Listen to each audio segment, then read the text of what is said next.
Hello viewers, আমার নতুন channel comic বাস্টারে আপনাদেরকে স্বাগত। তো আপনারা জানেন পিসমেকার সিজন 2 টিজার ট্রেলার বের হয়েছে। তো বেশি দেরি না করে আমরা চলুন ব্রেকডাউন করে ফেলি ট্রেলারটিকে।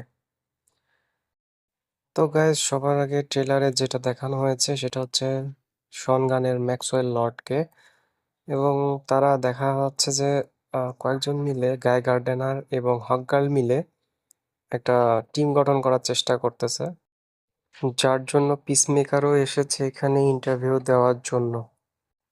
এরা আসলে লর্ড টেক কোম্পানি থেকে এসেছে, ম্যাক্সওয়েল লর্ডের। এখানে আসলে গাইজ ৩ জন রয়েছে, কিন্তু আরও একজন মিসিং রয়েছে। সেটা হচ্ছে যে মিস্টার টেরিফিক।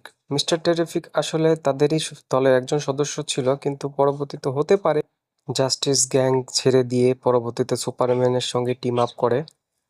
এটা আসলে ফ্যান থিওরি, এবং আমারও এটাই ধারণা। আবার এমনও হতে পারে সুপারম্যান মুভির শেষের দিকে লর্ড ডিটেকটিভ যেই কোম্পানি আছে সেটাকে ছেড়ে দিয়ে পরবর্তীতে ইন্ডিপেন্ডেন্ট হয়ে যায়। এই অডিশনের সিনে হতে পারে আমরা আরও নতুন নতুন ডিসির ফিউচার প্রজেক্টের ক্যারেক্টারকে দেখতে পাই, যারা হচ্ছে পরবর্তীতে আমাদের জাস্টিস মুভিতে অথবা অন্যান্য মুভিতে আমরা তাদেরকে দেখতে পাবো। যারা ম্যাক্সওয়েল লর্ডের পক্ষে কাজ করছে, যারা ম্যাক্সওয়েলের আনুগত্য স্বীকার করে চলতেছে, তারা অনেকটা টাকা কামাই করতেছে, কারণ ম্যাক্সওয়েল বিলিনিয়ার একজন। এছাড়াও গাইস, আমরা কিছু ছোটখাটো ক্লিপস দেখতে পেয়েছি যেখানে ক্র্যাঙ্ক টয়েস নামের একটি কোম্পানিকে দেখানো হয়েছে। আপনারা যদি আরকাম গেম খেলে থাকেন তাহলে সেখানেও একটা হিন্টস পেয়ে যেতে পারেন। আসলে এটা আসলে ইশারা করে টয় মেকার নামের একটি ডিসির ভিলেনকে। এরপরে আর একটা ইন্টারেস্টিং ক্যারেক্টারকে দেখানো হয়েছে, সেটা হচ্ছে লিওটার যে ক্যারেক্টার, তার পার্টনারকে দেখানো হচ্ছে। পার্টনারের টি শার্টে একটা কফি শপের নাম জিটার্স কফি শপ। আর এইখানে এটার যে হেডকোয়ার্টারটা আসলে সেন্ট্রাল সিটিতে। আর সেন্ট্রাল সিটিতে আমাদের যেই বেরি এলেন সে আসলে থাকে। আপনারা অ্যারোভার্স অথবা দি ফ্ল্যাশ টিভি শোতে দেখতে পাবেন। এরপরে সিনে আমরা একজনকে দেখতে পাচ্ছি, যিনি হচ্ছে আগুনের সামনে বসে আছে। আহ, আসলে তিনি মাইকেল রকার। সে আসলে জেমস গানের অনেক টিভি সিরিজ বা মুভিতে দেখানো হয়েছে। সে যে কোন ক্যারেক্টার প্লে করতেছে সেটা এখনো কনফার্মেশন না, তবে অনেকে ধারণা করতেছে সে হচ্ছে ওয়ারলর্ড।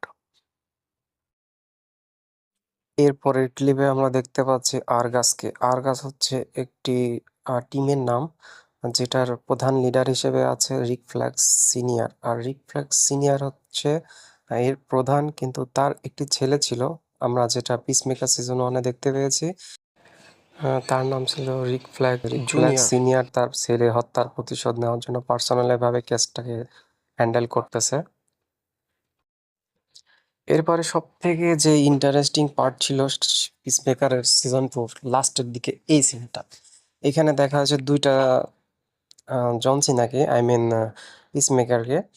এখানে হতে পারে অনেকগুলা পোর্টাল খোলা হচ্ছে, হতে পারে এখানে যেই সিজন 1-এর কানেকশন সিজন 2-তে দেখানোর জন্য ডিসিইউ থেকে ডিসিইউ আনার জন্য এরকম ধরনের কনসেপ্ট তৈরি করা হয়েছে। জেমস গানের হয়তো কোনো একটা প্ল্যান আছে এটাতে দেখানোর জন্য, মানুষের বোঝার সুবিধার্থে এই ব্যবস্থাটা করানো হয়েছে।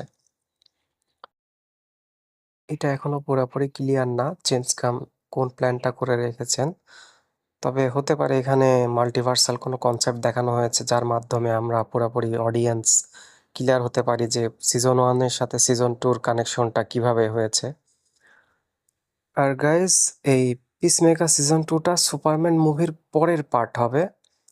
এটার পরের যেই কাহিনীটা, এটা হচ্ছে জেমস গান নিজে কনফার্ম করেছে। তো গাইস, এরকম আরো অনেক ভিডিও পেতে আমার চ্যানেলটিকে সাবস্ক্রাইব করবেন। ধন্যবাদ, ভালো থাকবেন।